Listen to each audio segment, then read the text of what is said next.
Well, thank you very much, everybody. We appreciate it. The jobs numbers just came out, and we added 304,000 jobs, which was a shocker to a lot of people. It wasn't a shocker to me. The country is doing really well. We have the strongest economy anywhere in the world by far, and we're the strongest nation in the world. So that was really good, but those numbers were very, very impressive. Labor force participation rose 63.2 and rose to 63.2. That's a great number. Hourly earnings rose for people working. The earnings rose. Those are numbers that you didn't used to hear very much. So we're very honored, but very importantly, we added 304,000 jobs.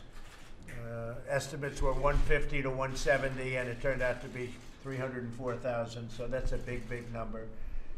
Companies are reporting extremely well. Numbers on earnings have been great, and I think we are headed in a very, very powerful direction. Other countries are not doing well. Actually, that's probably, in many ways, that's one of the headwinds that we have, because other countries in other areas are not doing well, and we're doing fantastically well. So we'll take that every single time, but would like to see others do better. China's having a very tough time. As you know, Europe, the EU is having a pretty tough time. So I guess it makes our numbers look even more important. It makes them look even better. We're here to talk about human trafficking on the southern border. This is a group of incredible people who we've been working with in different levels and different forms, and they're going to be speaking, most of them, and telling you some stories and how we need border security. And if we don't have it, the Democrats, frankly, will be doing this country a tremendous disservice. Nancy Pelosi is doing a very, very great disservice to our country, and I think she's got to get on the ball, because we're going to have a wall that's being built anyway. But if you don't have it, human trafficking, just as an example, when you see today what's going on, people that aren't willing to do what they have to do, and they know what they have to do, they're doing the country a tremendous disservice. We're here to directly, from members of law enforcement, hear what they have to say, and battling the scourge of human trafficking on our southern border and all across our nation. Much of it comes, in fact, most of it comes, some people would say almost all of it, from the southern border, which we can stop very easily. This is not something you can go through points of entry. You can't just say that you have 3 people in a car and bound up and all sorts of problems, and you can't go through a port of entry, obviously. They go through areas where we don't have a wall.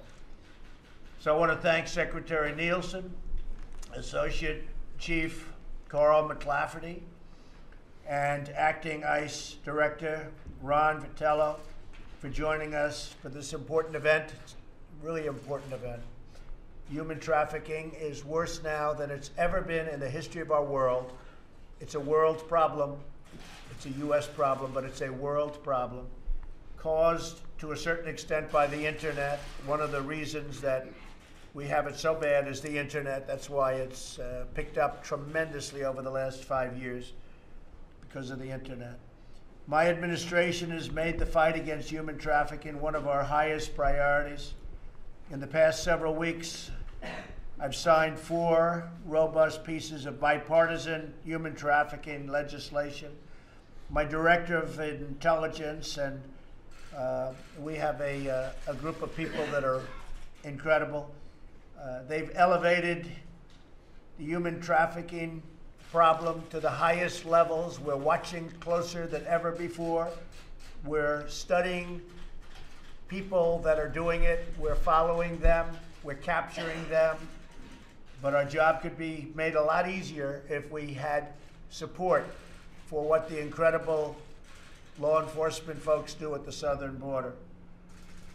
Our progress will be limited if we do not secure our porous border and put an end to the human trafficking and humanitarian crisis that is taking place at the southern border.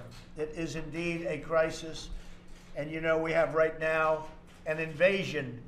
If you look at what's going on with the caravans. It's an invasion. There are 3 caravans heading our way. If we had a wall, it wouldn't even be a problem.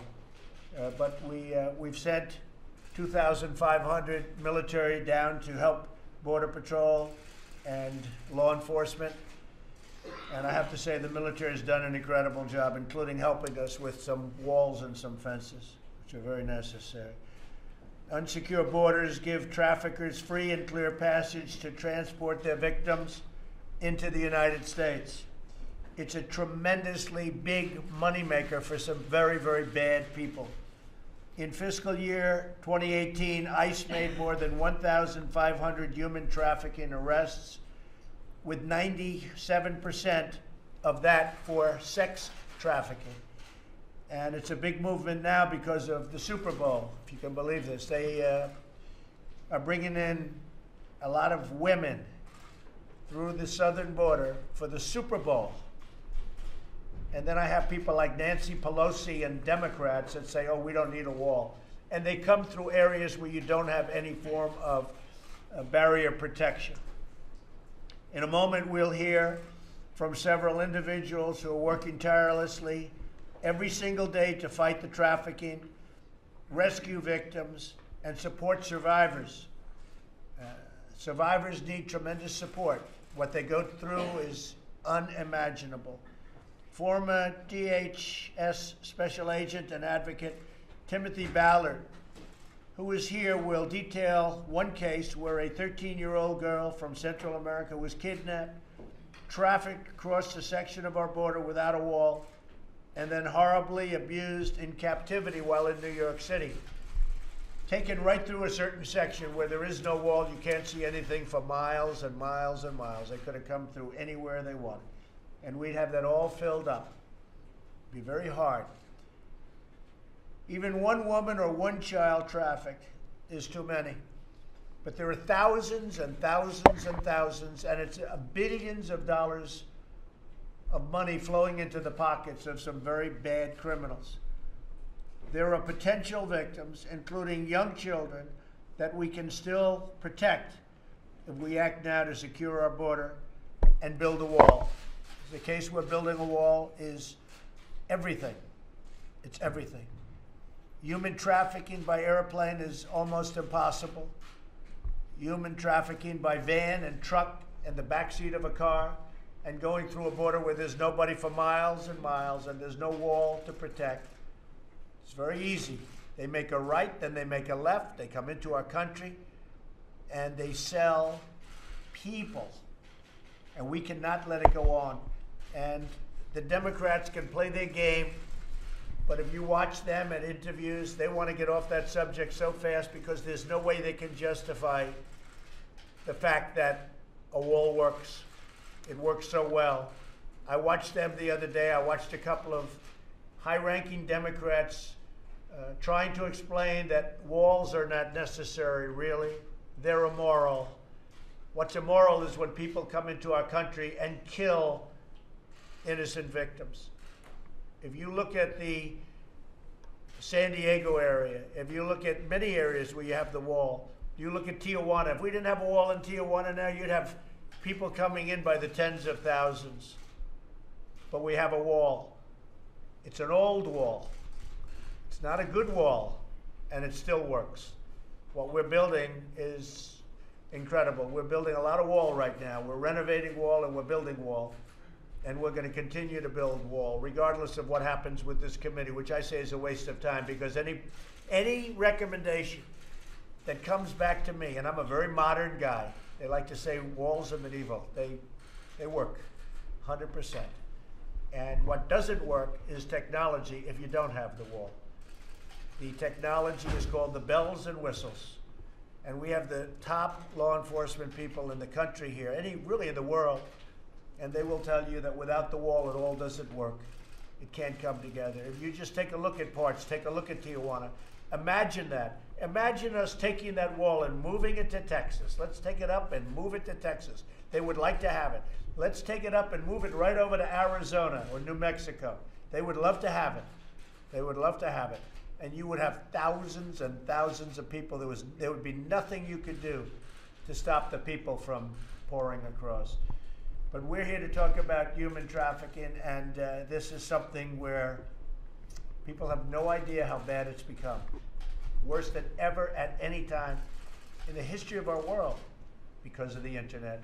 So I'm going to ask Secretary Nielsen to speak, and then we're going to show you some videos and some other things. And I don't think there'll be anybody up there, including from the media, that disagrees with me. They may not write it that way, but there will be nobody that disagrees with me. Secretary, please. Thank you.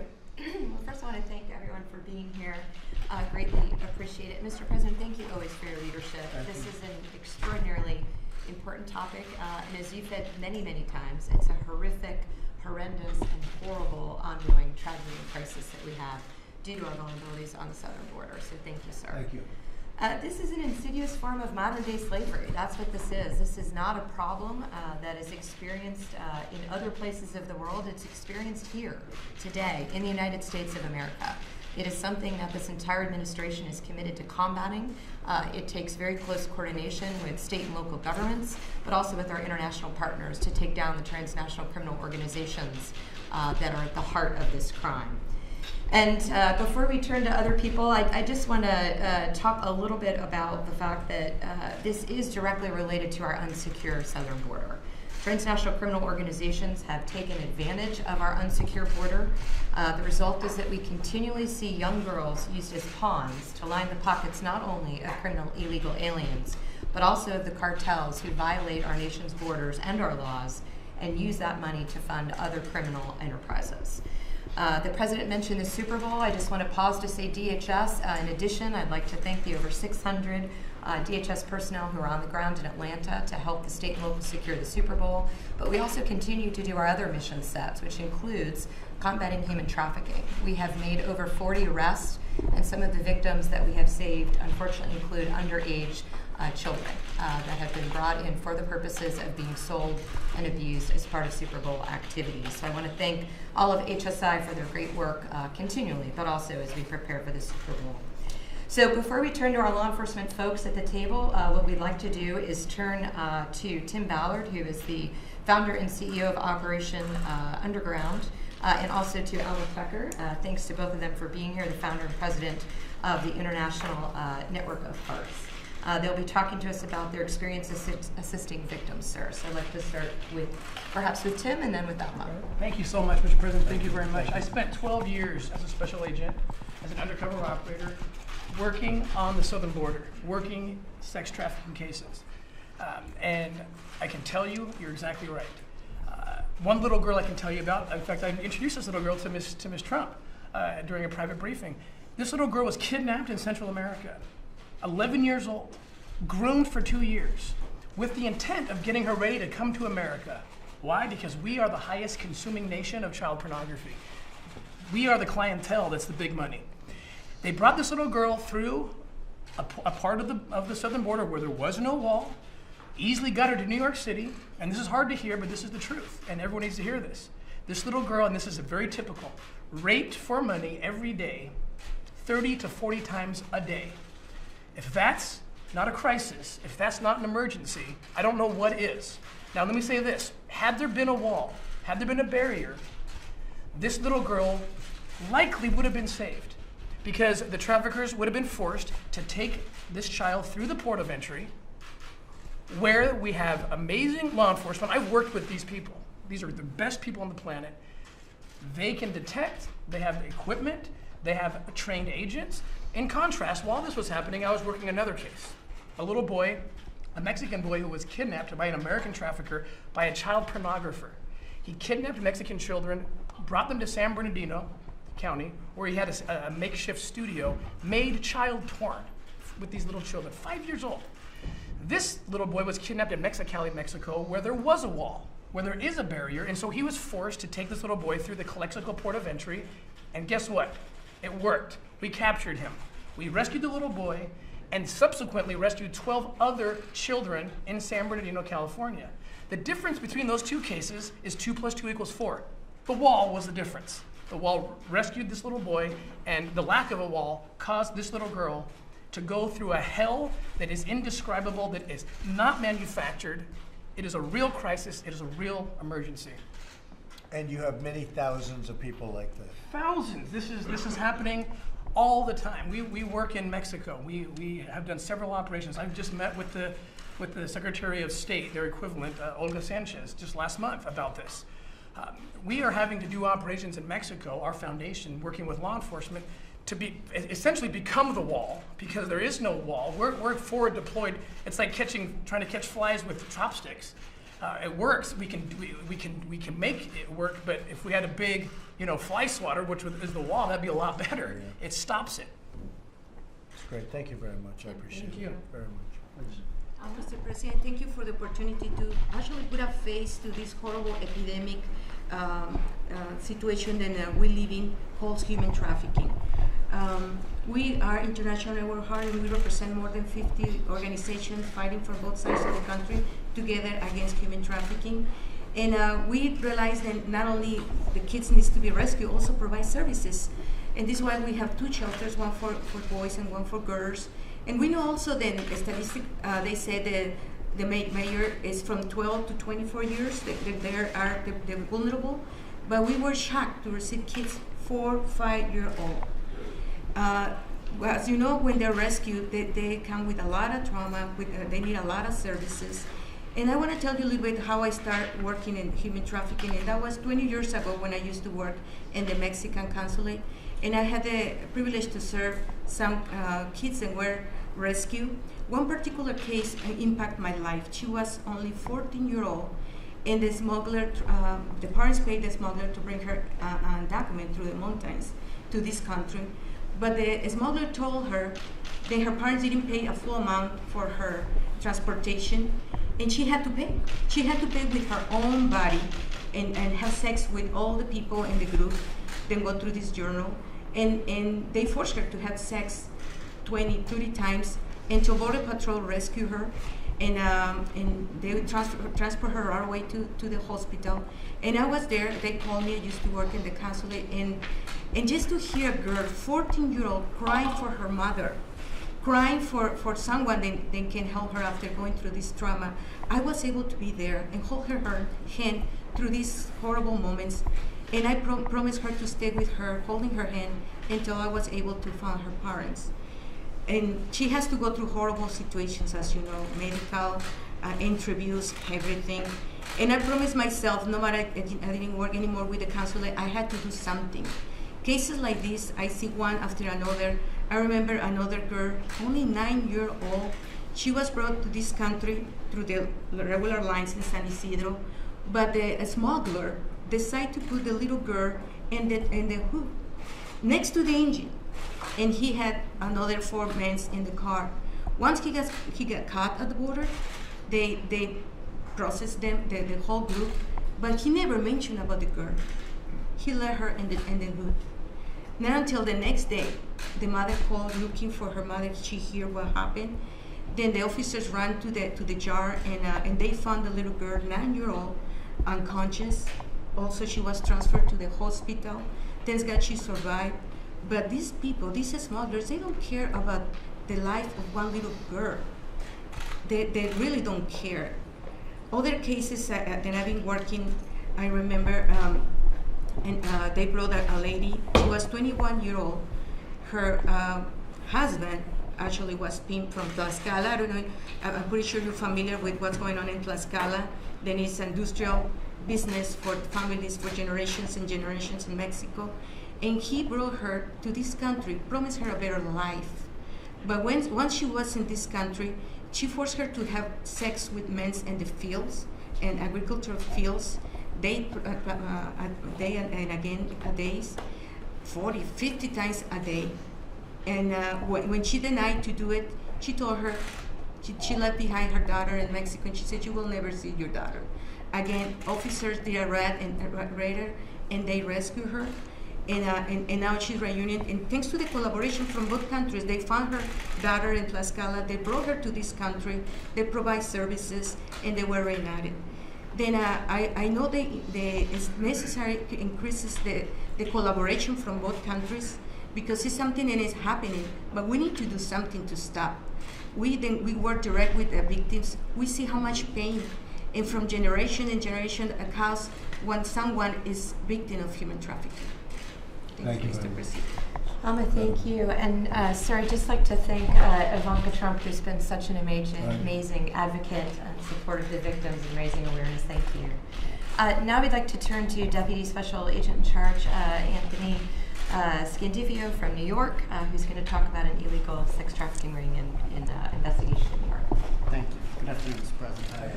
HSI New York, unfortunately we do a lot of work in the sex trafficking area, especially in the Queens, New York area. One investigation that we did involved young females that were being brought up from Tenancingo, Mexico to Queens, New York area. The coercion and the abuse begins in Mexico, where these traffickers approach these young, vulnerable women to either convince them that to come to America for the better life, maybe sometimes even date them, become their boyfriends, or even marry them, luring them to the United States. The women talk about how they're brought across the border. One describes being put down, face down in a raft and pulled across on a rope. One driven in the back of a truck, in the back of a flatbed truck. Or in the middle of the night crossing the border into a vehicle or taken to a safe house. They think their journey, the rough part of the journey is over, but little do they know once they reach Queens, New York, that's when their true horror begins, where they're abused, beaten, maybe not fed, all for the trafficker to take over their minds and to force them into this life of prostitution. For us, thank God for the great work of the Border Patrol. They interdicted one of these individuals. He had some females with him. From that little bit of information, we were able to uncover over 12 victims in New York, 2 of which were minors when they came across the border by this trafficking organization. And like Ms. Tucker stated, these poor women were asked to service 15 to 40 men a day for as little as $40. The organization was making hundreds of thousands of dollars a year, which is being funneled back through Mexico. Doing this type of work for us at HSI is the most rewarding work that we could ever do, because you're saving a life, you're saving a victim, and it's making the public aware of this that's out there. We did a bilateral takedown with the Mexican authorities where we arrested 5 of the individuals in Mexico, 3 of the individuals in New York. They were recently sentenced in January of this year, ranging from 8 to 25 years for the trafficking of these 12 victims to the New York area. And mostly coming through the border. Yes. It's incredible. Incredible. We'd like to turn it over to Joel. Joel's going to talk about Operation Safe Haven. This was a ring that was operating from Georgia to Texas, sir. Mr. President, thank you for having me. Thank you. My name is Joel Roundtree. I've been a special agent for approximately 16 years now. And it's just how we work a variety of cases. And I submit to some of the most important we work are these trafficking type cases. They allow us to not only make a difference in these people's lives and the victims' lives, but also they really put some bad guys in jail. So one of these particular cases is Operation Safe Haven. I'm out of Savannah, Georgia office, Homeland Security, and we uncovered a sex trafficking circuit there that was operating in Georgia and also in 9 other states, including North Carolina and Texas. They had recruiters, very similar to what we've heard here today already, operating in foreign countries, and would lure these girls, mainly uneducated and from poor backgrounds, into the United States with the American dream that so many people have. And when they get here, it's really a nightmare. These victims that we interviewed as a result of our case told us, and I'll just use their verbiage, that they were taken and broken in houses prior to being put on this 20 brothel circuit that we were able to take down at the end. They described how they would be forced to service up to 30 men per day at these brothels, where they'd work for 1 week, and then at the end of their week, they were transferred to the next one. And it was just an endless circuit that they stayed on. We conducted investigations for approximately 18 months. We deployed a variety of investigative tools, mobile tracking devices, covert cameras. All this led to wiretap affidavits where we intercepted communications occurring over telephone utilized by members of the organization. That in turn led us to a federal indictment in the District of Georgia of 40 individuals And they ranged at every level of this organization, from the customers that were at the brothel to the transporters to the traffickers. We were also able to arrest 36 of those while rescuing 15 of the victims out of these brothels. They were provided services by our victim assistant coordinators in their areas, including food, clothing, shelter, and the like. So we considered it pretty successful. Great job. I've heard you do a fantastic job. Thank you very much. Appreciate it. Thank you, Joel. Now we'd like to turn to Carl, and sir, this is particularly horrific, what Carl is going to describe. There are some parts of this that are law enforcement sensitive, so he will keep it at the appropriate level. But what he will describe is the child recycling ring that we have previously talked about. This is a crime, sir, where smugglers take children and they bring them again and again across the border to enable other criminals to enter our border under the loopholes in our laws. So, Carl, please. Thank you, Secretary. Thank Mr. you. President. As you know, 2008 of October was the first time we ever had more family units than single adults apprehended. So the family unit issue has become something of a crisis for us. In Yuma, Arizona, we were catching groups of Guatemalans, family units, turning themselves into border patrol, crossing around the fence end. And our agent started looking into it and found that some of the sponsors, after they were released, were the same person, the same address, the same phone number.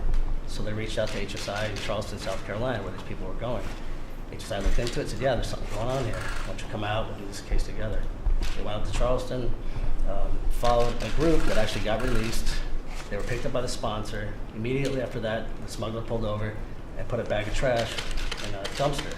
Agents recovered that. Inside was their ankle bracelet, their legal documents, already discarded by these sponsors, which ended up being a smuggling organization. They investigated this case, were able to tie this back to a larger group that was smuggling Guatemalans into South Carolina and other places. Out of this, they were able to get 8 indictments and 11 warrants served, resulting in 24 illegal aliens apprehended. And one of the indictments was a woman who was being paid $1,500 a child to take the children back to Guatemala, who were not part of actually the family unit. So she claimed to doing this 13 times. And so we found out they were recycling these children. They would bring them up, smuggle them part of a family group, recycle them back to Guatemala, put them in another family group and come back out. So this was, obviously exploitation of these children. Thank you very much. Thank you, Appreciate it. Carl. Thank you very much. And now we'd like to turn over to Amy Allen, sir. She is an ICE victim advocate. I had the pleasure of hearing a brief from her a couple weeks ago. She is a very powerful part of what we do to help the victims and survivors. And I'd love for her to give you a little bit about what she does. Thank you. As working with HSI in Division 4, there's a component there called the Victim Assistance Program. And I'm part of that, along with 26 other victim advocates that sit in all of our offices. As a forensic interviewer, my job is to investigatively interview alongside with an agent a victim of human trafficking and child exploitation. I've done over 6,000 interviews in my career. This is all I've done for 25 years. I think when we sit here and we talk about the rescue of victims, our minds turn to how that actually happens. And with HSI's investigative efforts, a lot of our leads to seek these rescues come from financial institutions, the community, schools, and our local law enforcement partners. These women don't necessarily have access to 911. These women don't always identify as a victim based on the coercion and the manipulation that's being done by their traffickers. If we had access, or if they had access to 911, obviously we would serve them quicker, but we're identifying them and then really wrapping services around them in order to, if you will, bring them to Team America. We want these victims to be stabilized. We want them to be healthy enough to allow us access to investigative information that they can provide so that we can prosecute the offenders and the controllers and the traffickers that are keeping these women working and laying down 20, 30, 40 times a day. So my job is to work alongside the agent when we identify this victim and, again, make sure that that victim is interviewed in a way that's not blaming, We certainly don't want to ask victims of human trafficking, how many men did you have sex with each day? We want those women to be met with non-blaming language, such as how many men had sex with you. You know, this is not their fault, no matter what they look like, no matter how they're dressed, you know, our idea of them or what our community thinks of them when they're being controlled and coerced into this kind of an environment. It's our job to help identify that and then, like I said earlier, to rescue them.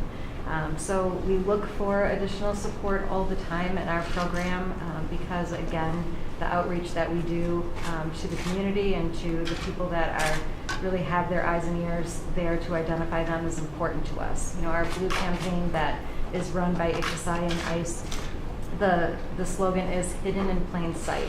And I think that's such an important slogan to have because these women are among us. Obviously, when you talk about the Super Bowl, we talk about women that are there. There's other people there that need their eyes and ears to help identify that, but they are hidden in plain sight. And so our outreach efforts and the victim assistance efforts that we take every single day to help identify them and support them really will bring to pass additional prosecutions and support for them. Thank you. Thank you very much. And finally, just one more. Jim, again, at the appropriate level, is going to tell us a little bit about how technology plays a very important role here. I'm extraordinarily proud of what HSI and ICE bring to the table in terms of their investigation. So please, Jim. Mr. President, thank you for having me. I want to talk about HSI's role in using technology to fight these types of crimes. We're definitely a world leader in applying technology and in doing victim-centric investigations. I founded our HSI's Child Victim Identification Program and Laboratory back in 2012. I've dedicated my career to identifying and rescuing victims of these horrendous crimes. In doing so, we apply several different pieces of technology. I actually have some demonstrations here for you.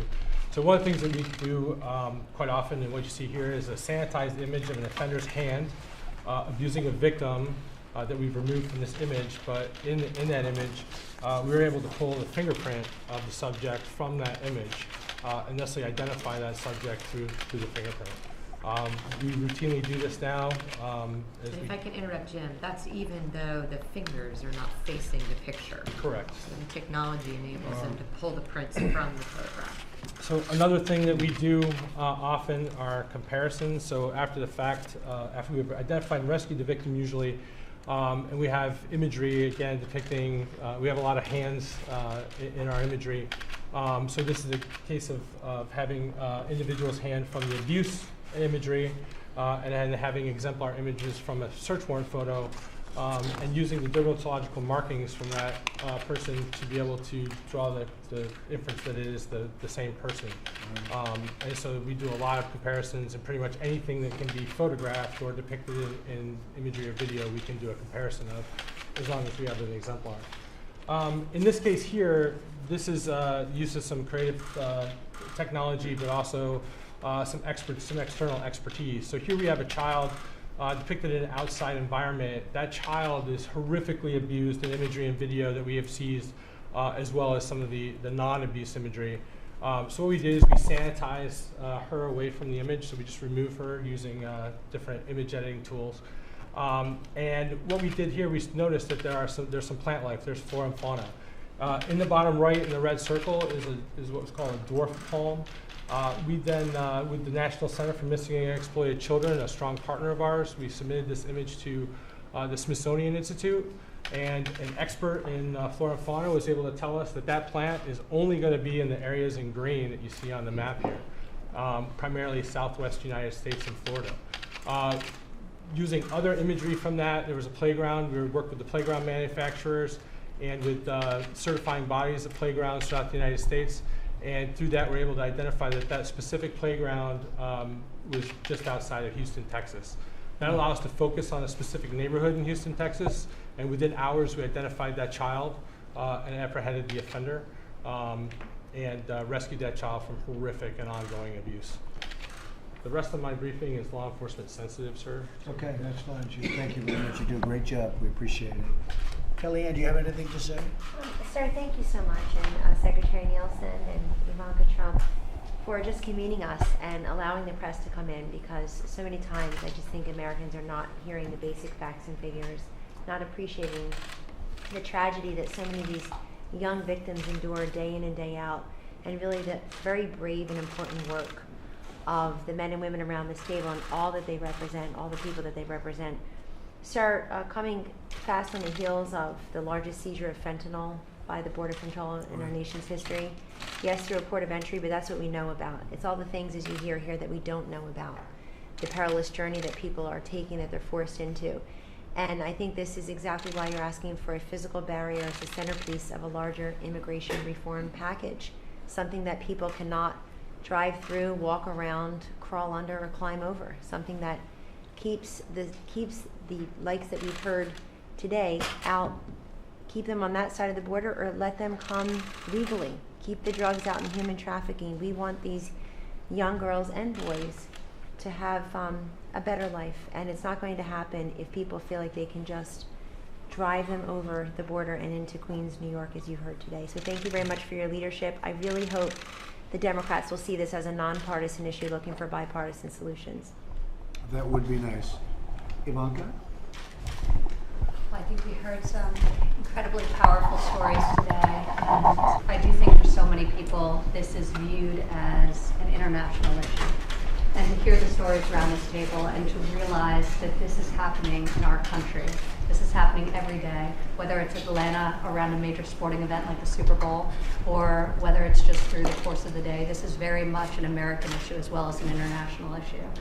Timothy, as we were both on the Hill championing for the passage of anti-trafficking legislation last year, I met with the young girl that you mentioned.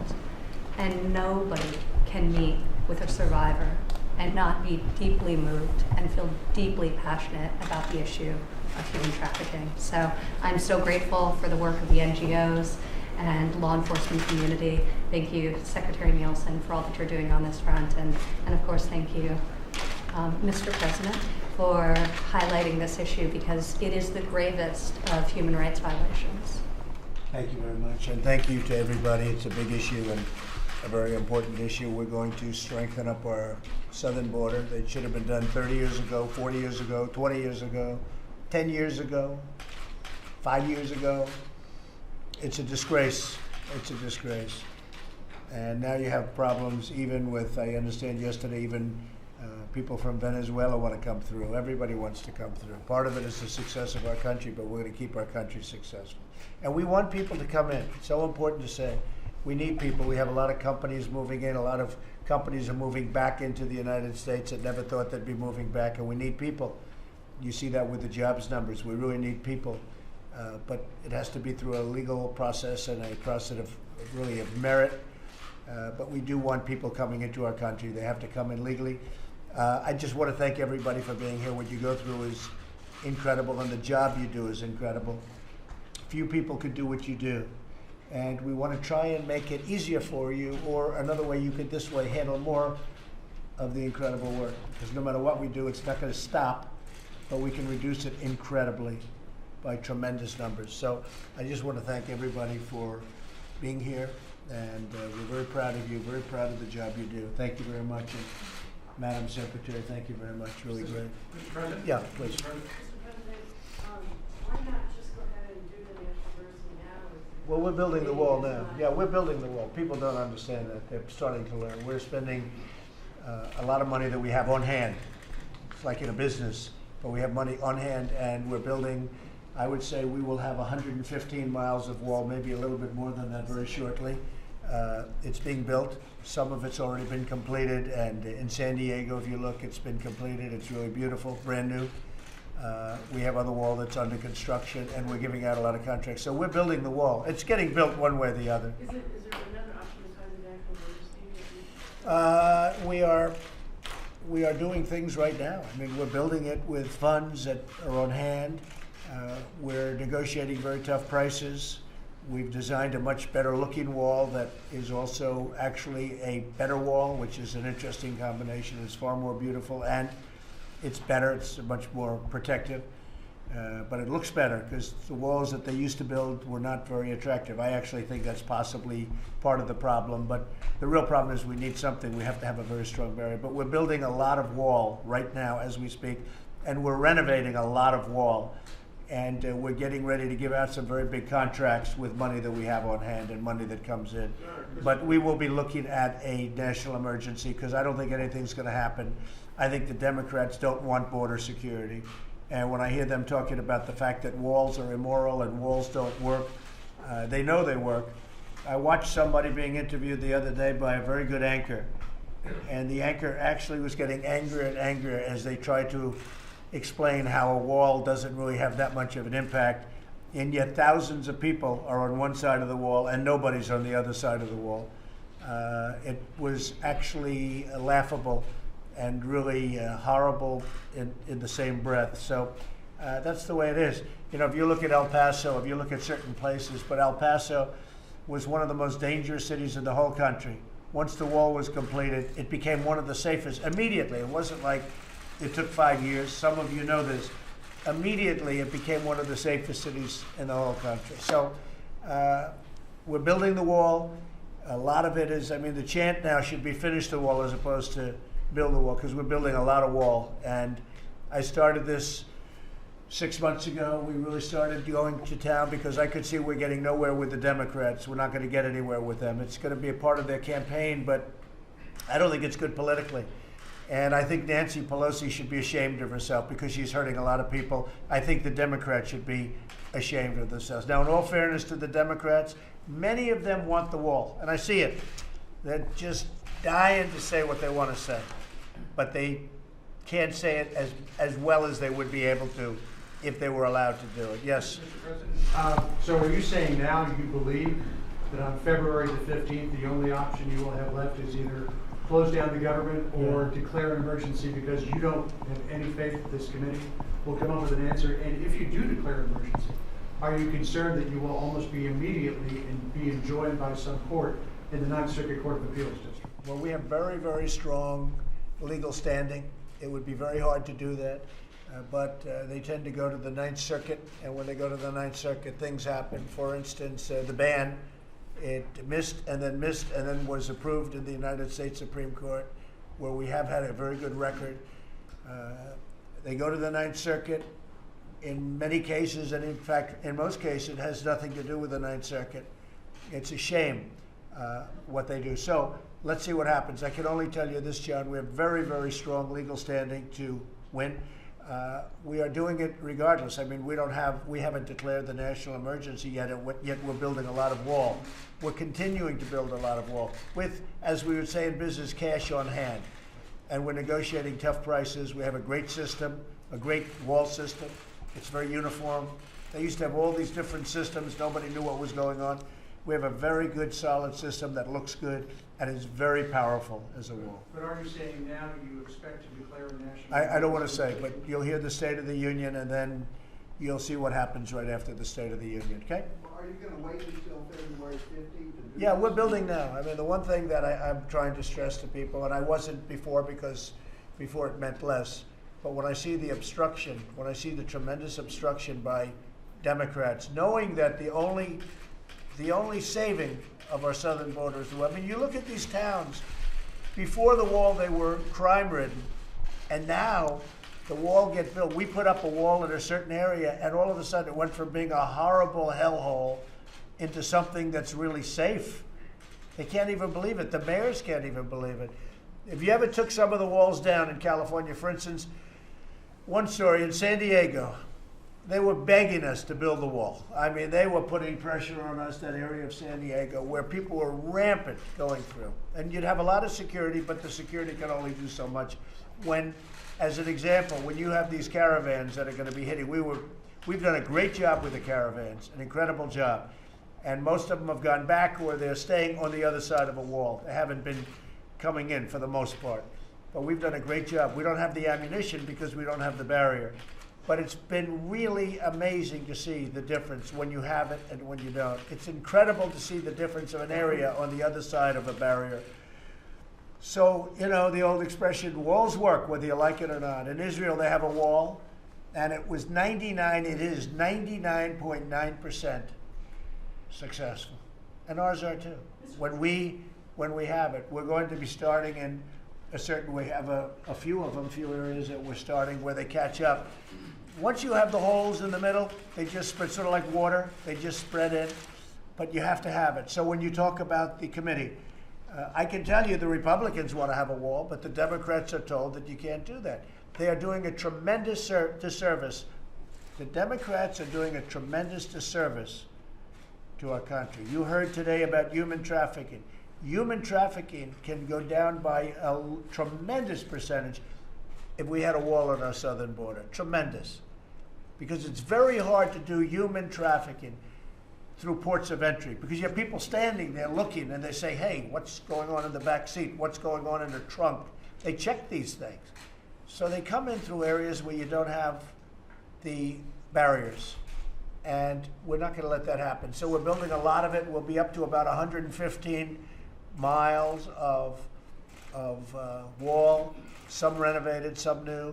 And we're going to make a big step in the next week or so prior to my doing anything. But actually having a national emergency does help the process. It would certainly help the process. What would help a lot would be if the Democrats could actually be honest and approve. They're not being honest. Everybody knows they're not being honest. They know they're not being honest. I'd like to hear what they talk about in their rooms when they go back. And I tell you what, a lot of pressure is being put on by Democrats, being put on their leadership. Tremendous pressure is being put on because they cannot justify not having a barrier between our country and Mexico. Mexico just came out yesterday, numbers were just released. 38,000 people were murdered in Mexico, up like an incredible amount, 30% or something from the year before. 38,000 people were murdered in Mexico. It's one of the most, unfortunately, unsafe countries in the world. We need a protective barrier for our country. And that doesn't include Honduras, who we are not happy with, and we're looking very seriously at taking away all funding. And same thing for Guatemala, and the same thing for El Salvador. It's a disgrace what's going on in those countries. For years and years, the United States has paid them hundreds of millions of dollars, and they do nothing for us. When a caravan starts in the middle of Honduras, obviously they're allowing it to start. And they want it to start because they want to not have certain people in their country. So what do? They put them in the caravan. And we've had tremendous numbers of criminals that we've caught in the caravans before they get here. So the committee is, I know the Republicans want to do something, and I'm not saying it because I'm a Republican. I'm saying the Democrats are instructed, don't do a wall. And they're only doing that. You hear about human trafficking, drugs, gangs, crime. They're only doing it for one very simple reason. It's one simple reason. Couldn't be simpler. Because they think it's good politics for 2020. Because they say, maybe we can beat Trump because this is a big issue. Now, I've done a lot of other issues. I've done military where our military is in great shape now. It's strong and ready. It was totally depleted when I got here. Regulation cuts, tax cuts. I mean, we've done more than any other president has ever done in the first 2 years of his presidency. But the wall is a big factor, and they want to use the wall for politics. So it's not going to work because we're building the wall, and it's under construction. Yes, sir. Mr. President, have you privately decided whether or not you will declare a national emergency? And just to clarify, Have I privately, what's in my mind? What's in your Well, mind? I'm certainly thinking about it. You're thinking ahead. I think there's a good chance that we'll have to do that.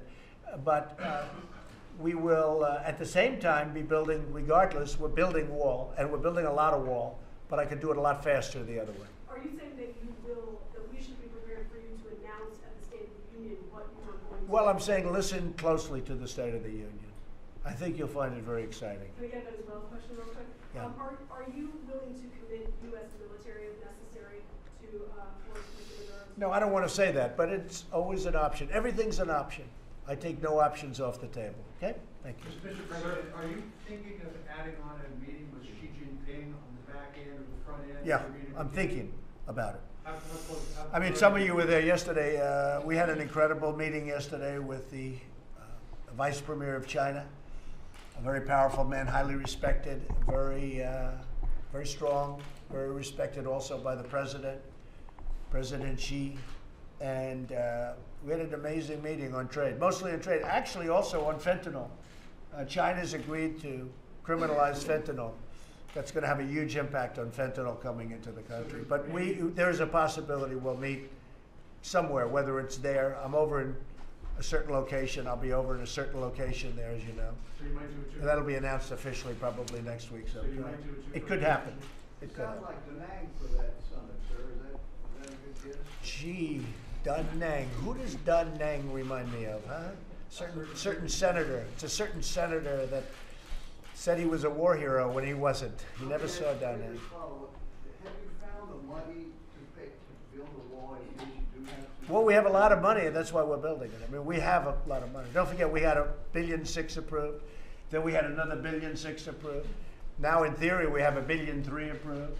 But we're renovating a lot of walls that were basically dilapidated. In some cases, it's called a renovation, but it's really much more. It's wall that is in such bad shape that we take it down and we build new wall in certain very important areas.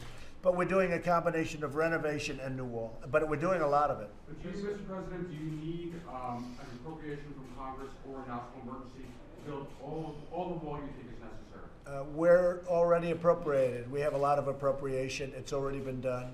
And certain other things we'll be doing that we haven't done yet. And one of the things we're considering, obviously, is a national emergency. And it's an invasion of our country of not only people, not only gangs and criminals and human traffickers, it's an invasion of drugs into our country. It's an invasion like you've never seen before. You talk about heroin. 90% of the heroin coming into our country comes in through the southern border. We can stop so much of that. And I'll tell you this. If we build a proper barrier with all of the technology, which only really works with the barrier, but if we build a proper barrier with great technology too, we will see crime throughout the United States go down in percentages that we've never seen before. It'll be an amazing thing because so much of it comes through the southern border. Mr. President, follow, can you tell us some of the themes that are important to you in the State of the Union speech? I think most of the themes you would know. It's economic development, it's success. No country has had the success that we've had over the last 2 years. And I will say this, if the other party got into office, instead of being up and having these phenomenal 304,000 jobs added, and we had so many great months, and it's been a little bit tricky because I'm in the middle of some very big trade deals, which is disruptive before you make it. But after you make it, those deals are much better than they were before. I don't even mean much better. I mean better like nobody's ever seen before. That includes a deal, if we make the deal with China, you're talking about, it'll be a different world for us. We lost $500 billion a year with China for many years. 500 billion, not million, 500 billion. We're not going to do that anymore. Our relationship with China is extraordinary. My relationship with President Xi is better, I guarantee, than any relationship of a president and a president. It's not even close. But it can't go on this way. We can't allow this to happen. And if you notice yesterday, and I think it was a big story, or it should have been, but China, as a sign of goodwill, has agreed to purchase a tremendous, massive amount of soybeans and other agricultural product. Our farmers this morning are very happy. I spoke to Sonny Perdue, Secretary of Agriculture. He called me this morning. Our farmers are extremely happy. Mr. President, in Texas, where you want to build a 168-mile wall, you can't build the wall right on the border. You've got to build it off the floodplain. Right. So you may slow down human traffickers, you may slow down drug runners, you may slow down people who don't want to get caught. But for all these tens of thousands of Central American migrants who just want to touch foot on U.S. soil and wait for the Border Patrol to pick them up, how does building a new wall solve that problem? Well, we're going to solve the problem, and we're also working on different things because there's so many loopholes. You're right. Touch the land, all of a sudden it's a catch and release deal. They go into the country, and in some cases, if they're criminals, they're released into our country. It's a ridiculous thing. It's a loophole. And if you look at the visa lottery, and if you look at all of these other chain migration, we have to fix all of it, John. It's very important. The wall is the most important thing by far, but we have to fix the loopholes. You're 100% right. Okay, yeah. Nancy Pelosi says you're risking an arms race with Russia today. What's your answer? Say it again? Nancy Pelosi says you're risking a new arms race with Russia. What's your answer? Honestly, I don't think she has a clue. I really don't. I don't think Nancy has a clue. And I see that when she says walls are immoral. She doesn't have, she doesn't know. And I wish she did, because she's hurting this country so badly. It's all rhetorical, not delivered well, but it's all rhetorical. She's hurting our country very, very badly, even with statements like that. Okay, thank you very much, everybody. Chris, let's go. Make your way out. Keep moving. Let's go. All right, guys, let's go. Move. Let's go. John, let's go. Go ahead. Pulling out of the eye of that, is this as much about the threat in the Western Pacific from China as it the emerging threat from China? No, the reason is, first of all, you have to add countries, obviously. It's old. But very importantly, one side has not been adhering to it. We have, but one side hasn't. So unless they're going to adhere, we shouldn't be the only one. I hope that we're able to get everybody in a very big and beautiful room and do a new treaty that would be much better. But, because certainly I would like to see that. But you have to have everybody adhere to it. And you have a certain side that almost pretends it doesn't exist, pretty much pretends it doesn't exist. So unless we're going to have something that we all agree to, we can't be put at the disadvantage of going by a treaty, limiting what we do when somebody else doesn't go by that treaty. Okay? Thank you. Thank you very much, everybody.